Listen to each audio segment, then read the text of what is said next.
आपण 6.6 एक्झाम्पल बघतोय. त्यामध्ये आपण काही एक्झाम्पल आधी लेक्चर बघितलेले आहेत. तर त्यातीलच क्वेश्चन नंबर 5 आणि क्वेश्चन नंबर 10 हा जो आहे तो आपण आज बघणार आहोत. तर क्वेश्चन नंबर 5 काय आहे? The rate of disintegration of a radioactive element at any time T is proportional to its mass at that time. ठीक आहे, हा रेशो दिलेला आहे आणि त्यानंतर आपल्याला दिले काय फाइंड काय सांगितले, फाइंड करायला काय सांगितले बघा. तर find the time during which the original mass of 1.5 gram will disintegrate into its mass of 0.5 gram. काय सांगितलं आहे? ओरिजिनल मास 1.5 ग्रॅम आहे, तिथून ते काय झालंय, डिक्रीज झालेलं आहे कुठपर्यंत, तर 0.5 ग्रॅम पर्यंत. मग तो जो टाइम पिरियड आहे तो आपल्याला टाइम पिरियड फाइंड करायचा आहे. ठीक आहे, तर बघूया आपण फाइंड करूया. पहिल्या स्टेटमेंट आपल्याला त्या दोघांमध्ये रिलेशन मिळणार आहे, रेशो मिळणार आहे आपल्याला. तर काय मिळेल बघा. तर स्टार्टिंगला आपण काय करूयात, तर लेट मास जे आहे त्या मासला आपण एक नोटेशन मानूयात. Let M be the mass of the radioactive element. Let m be the mass of the radioactive element at time t.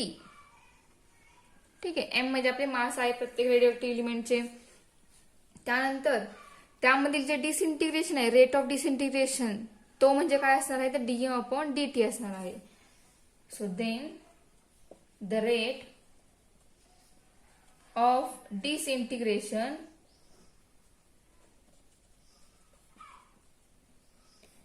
Is dm/dt. हे काय असणार आहे, तर डिसइंटिग्रेशन जे आहे ते असणार आहे कुणामधील, mass rate of disintegration of radioactive element at any time T and its mass at that time. ठीक आहे, सो विच इज हे जे आहे रेट ऑफ डिसइंटिग्रेशन हे कुणाला असणार आहे, प्रपोर्शनल. तर which is proportional to M म्हणजेच ओरिजिनल मास सोबत. ठीक आहे, सो या दोघांना आपल्याला काय माहिती, या पूर्ण लाईनवर आपल्याला काय मिळणार आहे, तर dm/dt is proportional to M. ठीक आहे, आता या ठिकाणी डिसइंटिग्रेशन होतंय म्हणजेच dm/dt इज इक्वल आपल्याला मिळणार आहे -k/m. डिसइंटिग्रेशन आहे त्यामुळे या ठिकाणी मायनस साइन हे येणार आहे. ठीक आहे, सो वेअर हा जो के असणार आहे, हा के कसा असणार आहे, 0 पेक्षा ग्रेटर असणार आहे. ठीक आहे, आपण व्हेरिएबल सेपरेट करूयात आणि इंटिग्रेशन अप्लाय करूयात. So dm/m is equal to -k/dt. ठीक आहे, सो ऑन इंटिग्रेटिंग आपल्याला काय मिळेल, integration of 1/m into dm is equal to -k/dt and integration of 1/m is log m. Therefore log m is equal to -k/t plus constant c. म्हणजे आपल्याला हे मिळालं equation. आता यामध्ये आपण पुटअप करूयात, याला आपण इक्वेशन नंबर 1 कन्सिडर करूयात. यामध्ये आता आपण इनिशियल कंडिशन, त्यानंतर आपल्याला जी दिलेली आहे ती कंडिशन ही त्याने पुट करूयात आणि आपल्याला फाइंड काय सांगेल ते फाइंड आउट करूयात. तर बघा, इनिशियल कंडिशन काय असणार आहे, आपलं ओरिजिनल मास जे आहे ते जे आहे त्या वेळेला टाइम किती असणार आहे, ते आहे आपण initial condition. So initially when t equal to 0 and m equal to 1.5. बघा, मास जे आहे ते डिसइंटिग्रेट झालेलं आहे, पण कुठून, 1.5 ग्रॅम पासून 0.5 ग्रॅम पर्यंत डिसइंटिग्रेट झालेलं आहे. ठीक आहे, मग ज्या वेळेला 1.5 ग्रॅम मास असणार आहे त्यावेळेला टाइम पिरियड किती असणार आहे, तर 0 असणार आहे. तर आपण इनिशियल कंडिशन काय घेतली, तर t equal to 0 and m equal to 1.5. So ते ह्या व्हॅल्यू पुटअप करूयात इक्वेशन नंबर 1 मध्ये आणि आपल्याला c ची व्हॅल्यू मिळणार आहे. काय मिळेल बघा, log 1.5 is equal to -k/0 plus c. मग याच्यावरून c मिळेल log ऑफ 1.5. ही मिळाली c ची व्हॅल्यू. ही सी ची व्हॅल्यू पुन्हा आपण इक्वेशन नंबर 1 मध्ये पुट करणार. सेम मेथड पूर्ण सेम आहे. आपण इक्वेशन एक्झाम्पल जे बघितले, first example and third example आधीच्या लेक्चरमध्ये, त्यामध्ये आपण जी मेथड यूज केली आहे तीच पूर्ण मेथड आहे, फक्त जे रिलेशन आहे हे ते फक्त एक्झाम्पल नुसार बदलणार आहे. ठीक आहे, तर ही सी ची व्हॅल्यू पुन्हा आपण इक्वेशन नंबर 1 मध्ये पुट करतोय. पुट केल्यावर आपल्याला काय मिळणार आहे, तर log m is equal to minus K into T plus log of 1.5. मग हे लॉग सेम आहेत, एका साईडला घेऊयात, म्हणजे आपल्याला काय मिळेल, तर लॉग m मायनस लॉग 1.5. 1.5 म्हणजेच किती असतो तो, तर 3/2 असतो, is equal to minus K into T. ठीक आहे, आपण सी ची पुन्हा मी या ठिकाणी आपण 3.2 वापरूयात, तुम्हाला डायरेक्ट कळणार नाही 3.2 कसा आला ते. या ठिकाणी सुद्धा आपण याच्यावरून सी ची व्हॅल्यू पुन्हा लिहूयात, लॉग ऑफ 3/2, आणि ही व्हॅल्यू आपण यूज करूयात. ठीक आहे, सो सी पुट केला तर लॉग m मायनस लॉग 3/2 मध्ये मायनस साइन आहे, so by using rule of log we get log of m upon 3/2 is equal to minus K into t. हा अपॉन 2 रेसिप्रोकल होऊन m ला multiply होईल, म्हणजे आपल्याला मिळेल log 2m upon 3 is equal to minus K into T. ठीक आहे, आपल्याला हे इक्वेशन मिळालं. आता इथून पुढे आपल्याला आता हे इनिशियल कंडिशन आपल्याला हे मिळालं इक्वेशन. आता नेक्स्ट कंडिशन, नेक्स्ट म्हणजे कोणती, तर 0.5 ग्रॅम ज्या वेळेला मास आहे त्यावेळेला आपल्याला टाइम किती आहे ते फाइंड करायचं आहे.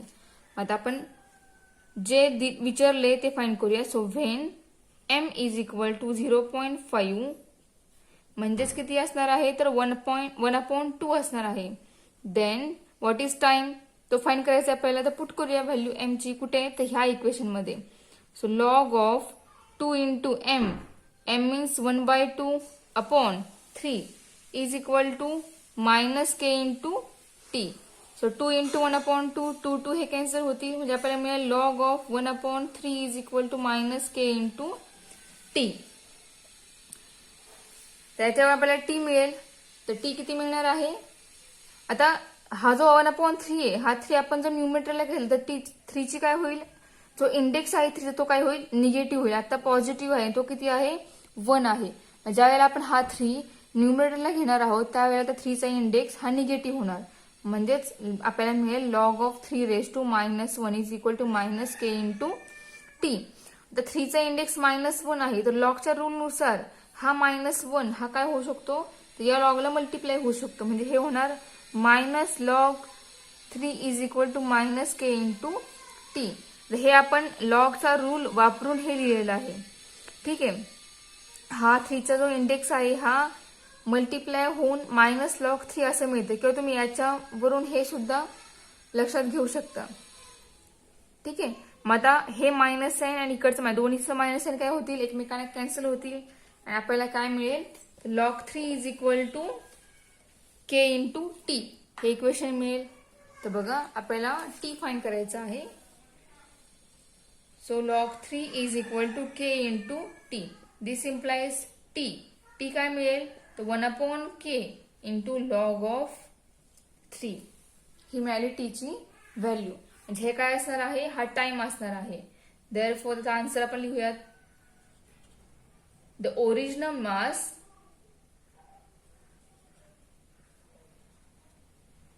will disintegrate to 0.5 gram when t is equal to 1/k into log 3. T एवढा असताना ओरिजिनल मास जो आहे तो डिसइंटिग्रेट होणार 0.5 ग्रॅम पर्यंत. त्यावेळेला टाइम हा 1/k into log 3 हा असणार आहे. ठीक आहे, आता हे झालं आपलं रेडिओ ऍक्टिव्ह एलिमेंट, याच्यावर डिपेंड एक्झाम्पल आपण घेतलेलं आहे. तर नेक्स्ट एक्झाम्पल सरफेस एरियावर डिपेंड घेऊयात. ते आपलं एक्झाम्पल 10th नंबरचं एक्झाम्पल आहे. 10th नंबरचं एक्झाम्पल काय आहे, assume that a spherical raindrop evaporates at a rate proportional to its surface area if its radius originally is 3 mm and 1 hour later has been reduced to 2 mm. So find an expression for the radius of the raindrop at any time t. आपलं expression find करायचं आहे. कोणाचं find करायचं आपलं expression, तर raindrop याचा आणि त्याचा रेडियस सोबत जे असणारे एक्सप्रेशन टाइम कितीही असताना ऍट एनी टाइमसाठी आपल्याला ते एक्सप्रेशन फाइंड करायचं आहे. आता आपल्याला दिले काय तर spherical rain drop evaporate at a rate proportional to its surface area. म्हणजे आपल्याला या ठिकाणी काय करायचं आहे, सरफेस एरियामध्ये आर असतो म्हणजे रेडियस लागते, तर रेडियसला आपण एक नोटेशन वापरूयात. व्हॉल्यूम असतो तर व्हॉल्यूमसाठी आपल्याला एक व्हॉल्यूम लागणार आहे, म्हणजेच व्हॉल्यूमसाठी एक नोटेशन वापरूयात. ठीक आहे. आणि मग त्या दोघांमध्ये टाइम नोटेशन ऑलरेडी टी या ठिकाणी दिलेलं आहे, तर त्यामध्ये आता रिलेशन जे आहे ते आपण रिलेशन काय आहे ते फाइंड आउट करूयात. सो बघा, let r with the radius and v with the volume and s काय असणार आहे, सरफेस एरिया. बरोबर, surface area of the spherical raindrop at any time T. ठीक आहे. सो देन आपल्याला फॉर्म्युले काही माहिती आहेत. व्ही म्हणजे व्हॉल्यूम, व्हॉल्यूमचा फॉर्म्युला काय तर 4/3 पाय आर क्यूब. ठीक आहे. अँड एस सरफेस एरिया काय असतो तर 4 पाय आर स्क्वेअर हा असतो. ठीक आहे. And then the rate at which the rain drop evaporate is dv/dt. तो रेट किती असणार आहे इव्हॅपोरेशनचा, तर dv/dt असणार आहे. आणि विच इज तो कोणासोबत प्रपोर्शनल आहे तर which is proportional to surface area. बरोबर, the rate of evaporation is proportional to its surface area. म्हणजेच that is dv/dt is proportional to s. s means surface area. ठीक आहे.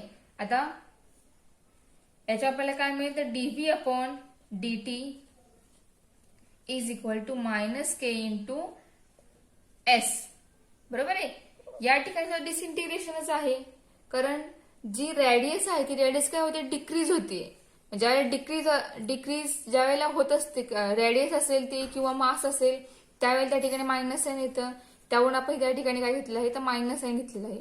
तर या ठिकाणी जी रेडियस आहे कोणाची रेन ड्रॉपची रेडियस जी आहे रेन ड्रॉपची ती कमी होते, त्यामुळे या ठिकाणी मायनस साइन येणार.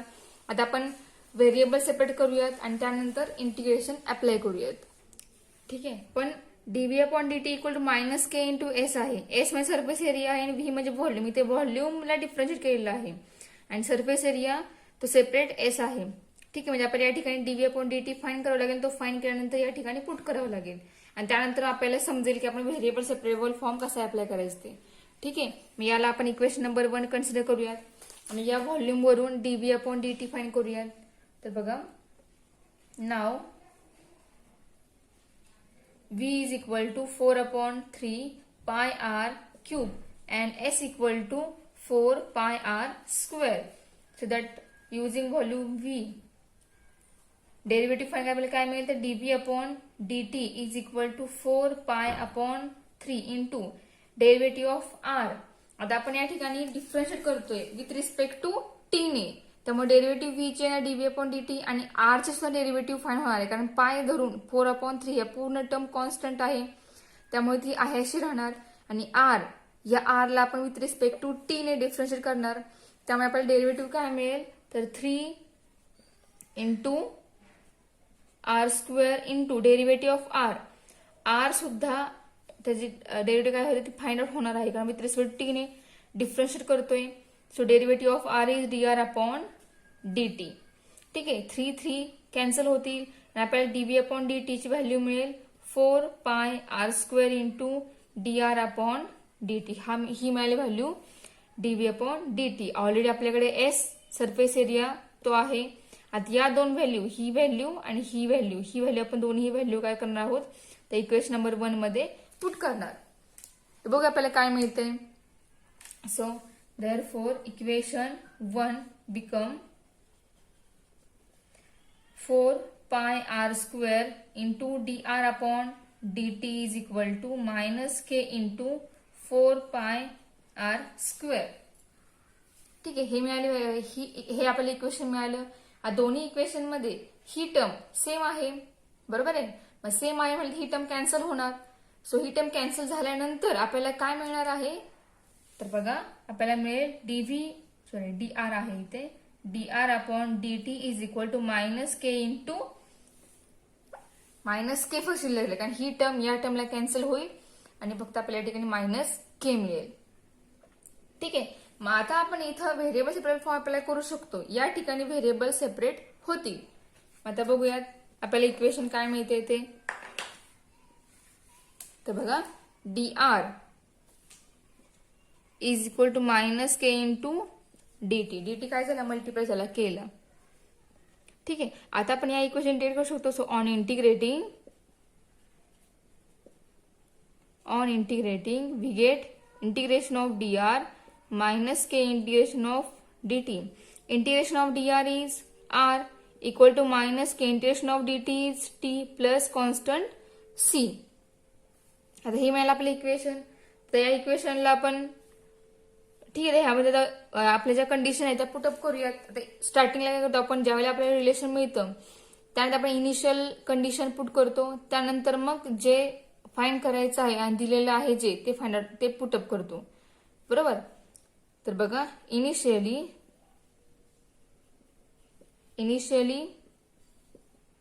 दॅट इज व्हेन टी, बघा आपल्याला सांगितलंय काय, if it's radius originally is 3 mm, original radius किती आहे 3 mm एवढी आहे, अँड 1 hour लेटर, एका तासानंतर काय होतंय, it has been reduce to 2 mm. ती रॅडियस काय होते, रिड्यूस म्हणजे कमी होते, 3 पासून 2 mm पर्यंत कमी झालेली आहे. मग त्यामधील जे एक्सप्रेशन आहे ते आपल्याला एक्सप्रेशन फाइंड करायचं आहे. मग इनिशियल पोझिशन काय, इनिशियल कंडिशन कोणती येणार, तर ज्यावेळेला रॅडियस 3 mm असेल त्यावेळेला टाइम किती असणार आहे, तर 0, अँड रॅडियस किती असणार आहे 3 mm, बरोबर आहे. म्हणजे ह्या दोन्ही वेळी तर पुटअप करूयात. So 3 is equal to minus K into 0 plus c, this implies c is equal to 3. याच्या आपल्याला सी ची व्हॅल्यू 3 मिळाली. आता ही मिळाली 3 व्हॅल्यू, पुन्हा आपण या ठिकाणी इथेच पुट करणार. इथे पुट आपल्याला काय मिळणार आहे, तर therefore r equal to minus k t plus 3. आपल्याला हे इक्वेशन मिळालं. ठीक आहे. आता आपण फाइंड करायला सांगितलंय काय, तर बघा किती, आफ्टर 1 hour, एका तासानंतर, म्हणजे टाइम किती असणार त्या ठिकाणी, so when t equal to 1, म्हणजे टी 1 असताना, 1 म्हणजे 1 hour, and r equal to 2, त्यावेळेला आर किती आहे, तर 2 mm एवढा आहे. ठीक आहे. मग टी 1 असताना आणि आर 2 असताना मग त्यामध्ये एक्सप्रेशन किती काय असणार आहे, तर बघूया, फाइंड करूयात. आता हे सगळे व्हॅल्यू आपण या ठिकाणी पुट करणार आहोत. तर बघा T1 आर किती 2 is equal to minus K into 1 plus 3. ठीक आहे. So 2 is equal to minus k plus 3, this implies k is equal to, याच्यावर आपल्याला के मिळेल 1. मिळाला की, आता हा जो मिळाला की हा पुन्हा आपण या ठिकाणी पुट करणार. So therefore r equal to minus K into 1 plus 3, this gives r is equal to 3 minus k. हे मिळालं आपल्याला एक्सप्रेशन रॅडियस. ठीक आहे. आता या ठिकाणी ह्या एक्झाम्पल्स मध्ये ज्यावेळेला आपल्या एक्झाम्पलचा आन्सर कम्प्लीट होतो त्यावेळेला त्याचा आन्सर हे पूर्ण स्टेटमेंट मध्ये एकदम लास्टला त्या ठिकाणी लिहायचं असतं. त्यामुळे तुम्हाला मी आता पण जे एक्झाम्पल घेते त्या प्रत्येक एक्झाम्पल मध्ये लास्टला कम्प्लीट सोल्युशन मध्ये त्याचा आन्सर स्टेटमेंट मध्ये आन्सर लिहिलेला आहे. त्यानुसार आपण याचा आन्सर लिहूयात. आपल्याला जे फाइंड काय सांगितलेलं आहे तेच, म्हणजे आपल्याला काय मिळालं, हे जे आहे काय मिळालं आहे. So this is required expression for the radius of the raindrop at any time t. ठीक आहे. याचं सोल्युशन जे आहे आपलं कम्प्लीट झालेलं आहे. त्याचबरोबर चॅप्टर जो आहे डिफरन्शियल इक्वेशन हा चॅप्टर संपलेला आहे. आपण नेक्स्ट लेक्चरला प्रोबॅबिलिटी चॅप्टर जो आहे आपला सेकंड लास्ट चॅप्टर आहे तो आपण सुरू करणार आहोत. तर यामधील जी एक्झाम्पल्स आपण घेतलेली नाही ती एक्झाम्पल घरी ट्राय करा. जर काय अडचण आहे तर तुम्ही मला पर्सनलला विचारू शकता. तर आपण नेक्स्ट लेक्चर पासून पुढचा 7th नंबर चॅप्टर जो आहे तो सुरू करणार आहोत. आपण 6.6 एखादा बघतोय. त्यामध्ये आपण काही एक्झाम्पल आधी लेक्चर बघितलेले आहेत. तर त्यातीलच क्वेश्चन नंबर 5 आणि क्वेश्चन नंबर 10 हा जो आहे तो आपण आज बघणार आहोत. तो क्वेश्चन नंबर 5 काय आहे? The rate of disintegration of a radioactive element at any time t is proportional to its mass at that time. ठीक आहे, हा रेशो दिलेला आहे आणि त्यानंतर आपल्याला दिले काय फाइंड काय सांगितले, फाइंड करायला काय सांगितले बघा.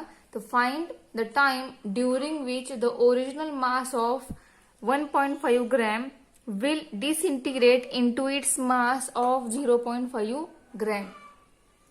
काय सांगितलं आहे? ओरिजिनल मास 1.5 ग्रॅम आहे, तिथून ते काय झाले डिक्रीज झालेलं आहे कुठपर्यंत, तर 0.5 ग्रॅम पर्यंत. मग तो जो टाइम पिरियड आहे तो आपल्याला टाइम पिरियड फाइंड करायचा आहे. ठीक आहे, तर बघूया आपण फाइंड करूया. पहिल्या स्टेटमेंट आपल्याला त्या दोघांमध्ये रिलेशन मिळणार आहे, रेशो मिळणार आहे आपल्याला. तर काय मिळेल बघा. तर स्टार्टिंगला आपण काय करूयात, तर लेट मास जे आहे त्या मासला आपण एक नोटेशन मानूयात. Let m with the mass of the radioactive element. Let m be the mass of the radioactive element at time t. ठीक आहे, m म्हणजे आपले मास आहे प्रत्येक रेडिओएक्टिव्ह एलिमेंटचे. त्यानंतर त्यामधील जे डिसइंटिग्रेशन आहे, रेट ऑफ डिसइंटिग्रेशन, तो म्हणजे काय असणार आहे, तर dm/dt असणार आहे. So then the rate of disintegration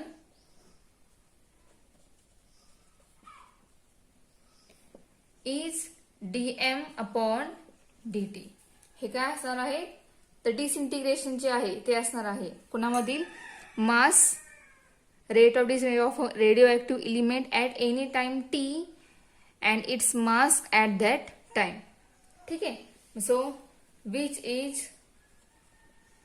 is हे जे आहे रेट ऑफ डिसइंटिग्रेशन हे कुणाला असणार आहे प्रपोर्शनल, तर विच इज प्रपोर्शनल टू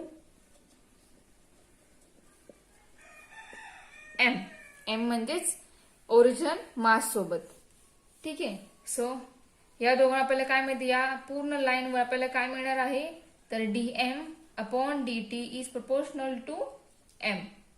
ठीक आहे, आता या ठिकाणी डिसइंटिग्रेशन होतंय म्हणजेच dm/dt इज इक्वल आपल्याला मिळणार आहे -k/m. डिसइंटिग्रेशन आहे त्यामुळे या ठिकाणी मायनस साइन हे येणार आहे. ठीक आहे, सो वेअर हा जो k असणार आहे, हा k कसा असणार, 0 पेक्षा ग्रेटर असणार आहे. ठीक आहे, आपण व्हेरिएबल सेपरेट करूयात आणि इंटिग्रेशन अप्लाय करूयात. So dm/m is equal to -k/dt. ठीक आहे, so on integrating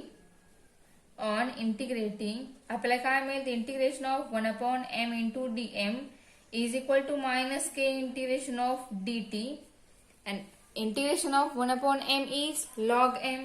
Therefore log m is equal to -k/t plus constant c. म्हणजे आपल्याला हे मिळालं इक्वेशन. आता यामध्ये आपण पुटअप करूयात, याला आपण इक्वेशन नंबर 1 कन्सिडर करूयात. यामध्ये मग आता आपण इनिशियल कंडिशन, त्यानंतर आपल्याला जिथे दिलेली आहे ती कंडिशन ही त्याने पुट करूयात आणि आपल्याला फाइंड काय सांगेल ते फाइंड आउट करूयात. तर बघा इनिशियल कंडिशन काय असणार आहे, आपलं ओरिजिनल मास जे आहे ते जे आहे त्यावेळेला टाइम किती असणार आहे, ते आहे आपण इनिशियल कंडिशन. सो इनिशियली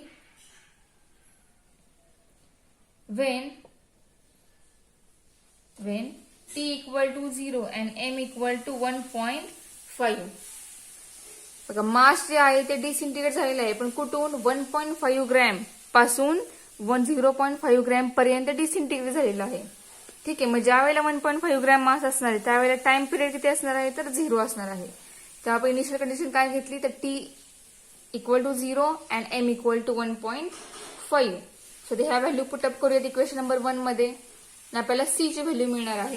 काय मिळेल बघा, log 1.5 is equal to -k/0 plus c. मग याच्यावरून c मिळेल log ऑफ 1.5. ही मिळाली c ची व्हॅल्यू. ही c ची व्हॅल्यू पुन्हा आपण इक्वेशन नंबर 1 मध्ये पुट करणार. सेम मेथड पूर्ण सेम आहे. आपण इक्वेशन एक्झाम्पल जे बघितले, first example and third example आधीच्या लेक्चरमध्ये, त्यामध्ये आपण जी मेथड यूज केली आहे तीच पूर्ण मेथड आहे. फक्त जे रिलेशन आहे हे ते फक्त एक्झाम्पल नुसार बदलणार आहे. ठीक आहे. तर ही सी ची व्हॅल्यू पुन्हा आपण इक्वेशन नंबर 1 मध्ये पुट करतोय. पुट केल्यावर आपल्याला काय मिळणार आहे, तर log m is equal to minus K into T plus log of 1.5. मग हे लॉग सेम आहेत, एका साईडला घेऊयात. म्हणजे आपल्याला काय मिळेल, तर लॉग m मायनस लॉग 1.5. 1.5 म्हणजेच किती असतो तो, तर 3/2 असतो, is equal to minus K into T. ठीक आहे. आपण सी ची पुन्हा मी या ठिकाणी आपण 3.2 वापरूयात. तुम्हाला डायरेक्ट कळणार नाही 3.2 कसा आला ते. तर या ठिकाणी सुद्धा आपण याच्यावरून सी ची व्हॅल्यू पुन्हा लिहूयात, लॉग ऑफ 3/2, आणि ही व्हॅल्यू आपण यूज करूयात. ठीक आहे. सो सी पुट केला तर लॉग m मायनस लॉग 3/2 मध्ये मायनस साइन आहे. So by using rule of log we get log of m upon 3/2 is equal to minus K into t. हा अपॉन 2 रेसिप्रोकल होऊन m ला multiply होईल, म्हणजे आपल्याला मिळेल log 2m upon 3 is equal to minus K into T. ठीक आहे. आपल्याला हे इक्वेशन मिळालं. आता इथून पुढे आपल्याला आता हे इनिशियल कंडिशन आपल्याला हे मिळालं इक्वेशन. आता नेक्स्ट कंडिशन, नेक्स्ट म्हणजे कोणती, तर 0.5 ग्रॅम ज्यावेळेला मास आहे त्यावेळेला आपल्याला टाइम किती आहे ते फाइंड करायचं आहे. आता आपण जे विचारले ते फाइंड करूया. So when m is equal to 0.5 म्हणजेच किती असणार आहे, तर 1/2 असणार आहे. देन व्हॉट इज टाइम, तो फाइंड करायचा आपल्याला. तर पुट करूया व्हॅल्यू m ची कुठे, तर ह्या इक्वेशन मध्ये. So log of 2 into m, m means 1/2 upon 3 is equal to minus K into t. So 2 into 1/2, 2 हे कॅन्सल होतील, म्हणजे आपल्याला मिळेल log of 1/3 is equal to minus K into t. त्याच्यावर आपल्याला टी मिळेल. तर टी किती मिळणार आहे, आता हा जो 1/3 आहे, हा 3 आपण जर न्यूमरेटरला घेतला तर टी 3 ची काय होईल, जो इंडेक्स आहे 3 तो काय होईल, निगेटिव्ह होईल. आता पॉझिटिव्ह आहे, तो किती आहे, 1 आहे. ज्या वेळेला आपण हा 3 न्यूमरेटरला घेणार आहोत त्यावेळेला 3 चा इंडेक्स हा निगेटिव्ह होणार, म्हणजेच आपल्याला मिळेल log of 3⁻⁻1 is equal to minus K into t. तर 3 चा इंडेक्स -1 आहे, तर लॉगच्या रूल नुसार हा -1 हा काय होऊ शकतो, तर या लॉगला मल्टिप्लाय होऊ शकतो, म्हणजे हे होणार minus log 3 is equal to minus K into t. हे आपण लॉगचा रूल वापरून हे लिहिलेलं आहे. ठीक आहे. हा 3 चा जो इंडेक्स आहे हा मल्टिप्लाय होऊन मायनस लॉग 3 असं मिळतं, किंवा तुम्ही याच्यावरून हे सुद्धा लक्षात घेऊ शकता. ठीक आहे. मग आता हे मायनस साइन आणि इकडचं दोन्हीचं मायनस साइन काय होतील, एकमेकांना कॅन्सल होतील, आणि आपल्याला काय मिळेल, log 3 is equal to k into t हे इक्वेशन मिळेल. तर बघा आपल्याला टी फाइंड करायचं आहे. So log 3 is equal to k into t. This implies t. T काय मिळेल, तर 1/k इंटू लॉग ऑफ 3 ही मिळाली टी ची व्हॅल्यू. म्हणजे हे काय असणार आहे, हा टाइम असणार आहे. देअरफॉर त्याचा आन्सर आपण लिहूयात, the original mass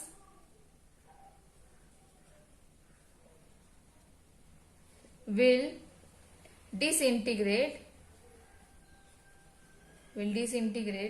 to 0.5 gram when t is equal to 1/k into log 3. t एवढा असताना ओरिजिनल मास जो आहे तो डिसइंटिग्रेट होणार 0.5 ग्रॅम पर्यंत. त्यावेळेला टाइम हा 1/k into log 3 हा असणार आहे.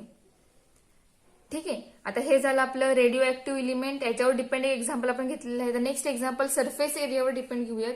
ते आपलं एक्झाम्पल 10th नंबरचं एक्झाम्पल आहे. 10th नंबरचं एक्झाम्पल काय आहे, assume that a spherical raindrop evaporates at a rate proportional to its surface area if its radius originally is 3 mm and 1 hour later has been reduced to 2 mm. So find an expression for the radius of the raindrop at any time t. आपल्याला expression find करायचं आहे कोणाचं find करायचं आपल्याकडे एक expression, तर raindrop याचा आणि त्याचा रेडियस सोबत जे असणारे एक्सप्रेशन टाइम कितीही असताना ऍट एनी टाइमसाठी आपल्याला ते एक्सप्रेशन फाइंड करायचं आहे. आता आपल्याला दिलंय काय, तर spherical raindrop evaporate at a rate proportional to its surface area. म्हणजे आपल्याला या ठिकाणी काय करायचं आहे, सरफेस एरियामध्ये आर असतो म्हणजे रेडियस लागते, तर रेडियसला आपण एक नोटेशन वापरूयात. व्हॉल्यूम असतो तर व्हॉल्यूमसाठी आपल्याला एक व्हॉल्यूम लागणार आहे, म्हणजेच व्हॉल्यूमसाठी एक नोटेशन वापरूयात.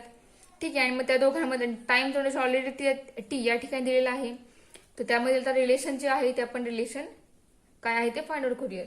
सो बघा, let r with the radius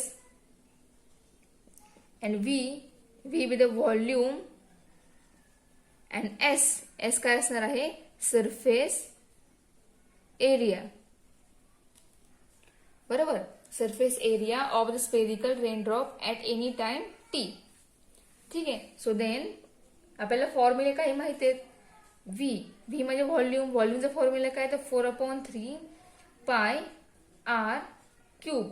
ठीक आहे. अँड एस सरफेस एरिया काय असतो, तर 4 पाय आर स्क्वेअर हा असतो.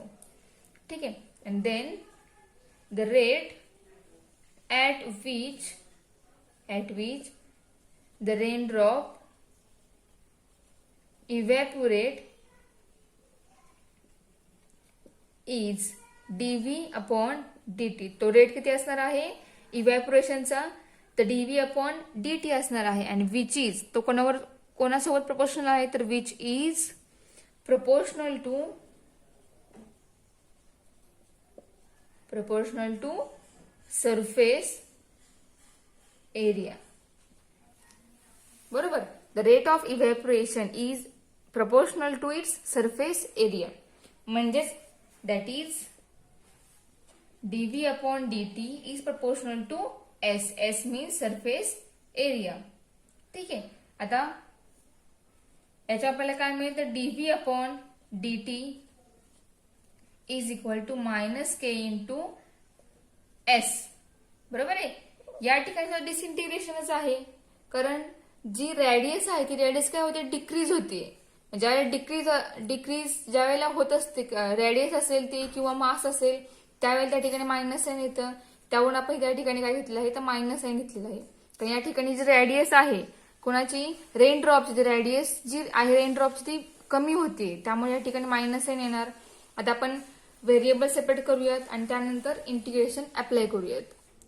ठीक आहे. पण dv/dt equal to -k into s आहे. s म्हणजे सरफेस एरिया आहे आणि v म्हणजे व्हॉल्यूम. इथे व्हॉल्यूमला डिफरन्शिएट केलेलं आहे आणि सरफेस एरिया तो सेपरेट s आहे.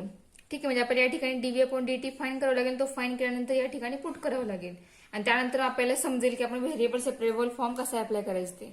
ठीक आहे. मग याला आपण इक्वेशन नंबर 1 कन्सिडर करूयात आणि या व्हॉल्यूम वरून dv/dt फाइंड करूयात. तर बघा, नाव v is equal to 4/3 pi r cube and s equal to 4 pi r square. So that using volume v, derivative find करायला काय मिळेल, तर dv/dt is equal to 4 pi/3 into derivative of r. आता आपण या ठिकाणी डिफरन्शिएट करतोय with respect to t ने, त्यामुळे डेरिव्हेटिव्ह v चे dv/dt आणि r चे सुद्धा डेरिव्हेटिव्ह फाइंड होणार आहे, कारण पाय धरून 4/3 या पूर्ण टर्म कॉन्स्टंट आहे, त्यामुळे ती आहे अशी राहणार. आणि r या r ला आपण विथ रिस्पेक्ट टू t ने डिफरन्शिएट करणार, त्यामुळे आपल्याला डेरिव्हेटिव्ह काय मिळेल, तर 3 into r² into derivative of r. r सुद्धा त्याची डेरिव्हेटिव्ह काय होते ती फाइंड आउट होणार आहे, कारण विथ रिस्पेक्ट टी ने डिफरन्शिएट करतोय. So derivative of r is dr/dt. ठीक आहे. 3 कॅन्सल होतील आणि आपल्याला dv/dt ची व्हॅल्यू मिळेल 4 pi r² into dr/dt. ही मिळाली व्हॅल्यू dv/dt. ऑलरेडी आपल्याकडे s सरफेस एरिया तो आहे. आता या दोन व्हॅल्यू, ही व्हॅल्यू आणि ही व्हॅल्यू आपण दोन्ही व्हॅल्यू काय करणार आहोत, तर इक्वेशन नंबर 1 मध्ये पुट करणार. बघा आपल्याला काय मिळतंय. So therefore equation 1 become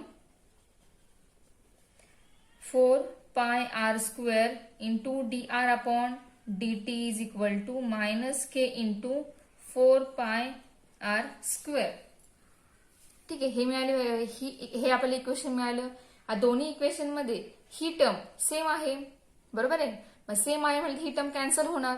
so ही टर्म कॅन्सल झाल्यानंतर आपल्याला काय मिळणार आहे, तर बघा आपल्याला मिळेल dr आहे इथे, dr upon dt is equal to minus K into minus k फक्त शिल्लक राहील, कारण ही टर्म या टर्मला कॅन्सल होईल आणि फक्त आपल्याला या ठिकाणी मायनस के मिळेल.